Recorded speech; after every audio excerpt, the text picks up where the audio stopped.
இடி enforcement directorate இது வந்துட்டு ஒரு சென்ட்ரல் கவர்மெண்ட்டோட ஒரு முக்கியமான ஒரு டிபார்ட்மெண்ட் அங்கம். 2021ல் திமுக வந்துட்டு ஆட்சிக்கு வந்துச்சு.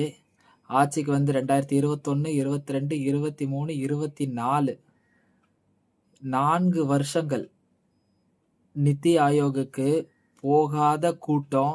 கேட்டா வந்துட்டு அவங்களோட நித்தி ஆயோக்ல அவங்க வந்துட்டு தமிழ்நாட்டுக்கு எதுவும் செய்யல, எதுவும் பண்ண மாட்றாங்கன்னு சொல்லிட்டு அதை வந்து மொத்தமா புறக்கணிச்ச திமுக 2025ல எல்லாருக்கும் முன்னாடி போய் நித்தி ஆயோக கூட்டத்தை வந்துட்டு திரு மு.க. ஸ்டாலின் அவர்கள் வந்துட்டு அட்டன் பண்ணாரு. எதுக்காக சார் போய் அட்டன் பண்ணீங்க 2025ல மட்டும்? ஏன்னா இடி வந்துட்டு உங்க வீட்டுக்குள்ளே வர்றதுக்கு தயாராயிடுச்சு. டாஸ்மார்க் ஊழல், அதுக்கப்புறமேட்டு இந்த டாஸ்மார்க் ஊழல்ல சம்பாதிச்சதை வச்சு ரெட் ஜெயின்ஸ் மூவிஸ்ல வந்துட்டு பெரிய பெரிய படங்கள், பெரிய பெரிய ஆக்டர்ஸை வச்சு எடுத்தது. இது எல்லாமே வந்துட்டு உங்களோட துணை முதலமைச்சர் உங்கள் மகன் அரெஸ்ட் பண்ற அளவுக்கு போகும்னு தெரிஞ்ச உடனே 2025ல ஓடி போய் நித்தி ஆயோக் கூட்டத்தை வந்து அட்டன் பண்ணிட்டு வந்தீங்க. அதுவுமே எல்லார மாதிரி எல்லா சிஎம்ஸ் மாதிரியும் நார்மலா போய் அட்டன் பண்ணாம தனியா 10 நிமிஷம் போய் மோடி அவர்களிடம் வந்துட்டு ஒரு டைம் ஒதுக்கி அவரை பார்த்து மீட் பண்ணிட்டு வேற வந்திருக்கீங்க.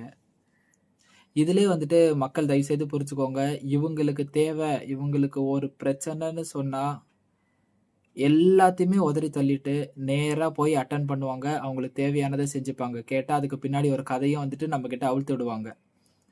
ஆனா இதே மக்களுக்காக கேட்க போறோம்னா, நாங்க கடிதம் எழுதியிருக்கோம், நாங்க வலியுறுத்தி இருக்கோம், இன்னும் வந்துட்டு செய்ய மாட்றாங்க. இதையே தான் வந்து மறுபடியும் சொல்லுவாங்க.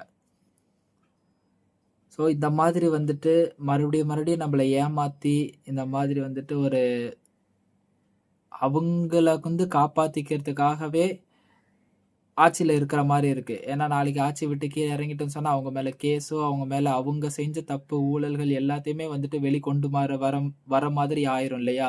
அதை வந்து காப்பாத்துறதுக்காகவே அவங்க வந்து ஆட்சியில இருக்கணும் அப்படிங்கிற நினைக்கிற மாதிரி தான் இப்போ உள்ள ஆட்சியாளர்களுக்கு முன்னாடி செஞ்ச ஆட்சியாளர்களோ நினைக்கிறாங்க. ஸோ தயவு செய்து வந்துட்டு மாற்றம் ஒன்றே மாறாதவை. இதெல்லாம் பார்த்து ஏமாந்து வாக்களிக்காம தயவு செய்து சிந்திச்சு எல்லாரும் வாக்களிக்கணும்னு சொல்லி கேட்டுக்கிறேன்.